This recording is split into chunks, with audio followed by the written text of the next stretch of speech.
Hello, assalamualaikum warahmatullahi wabarakatuh. Nah, hari ini kita mau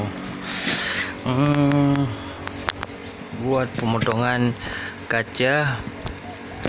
So kita hari ini mau potong kaca yang tingkap itu, tingkap yang frame dia sudah siap. So kita mau potong cermin. So buat teman-teman yang baru bergabung, silahkan subscribe dulu, dan yang sudah subscribe saya ucapkan terima kasih banyak.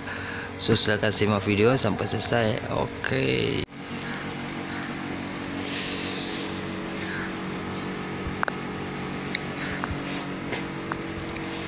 Ini kaca 3 mm untuk ketebalan 3 mm. So untuk contoh dia seperti kaca yang ini silver, yang ini hijau. So dua-dua boleh pakai untuk luar, yang ini boleh kita pakai luar, yang ini pun boleh kita pakai untuk luar.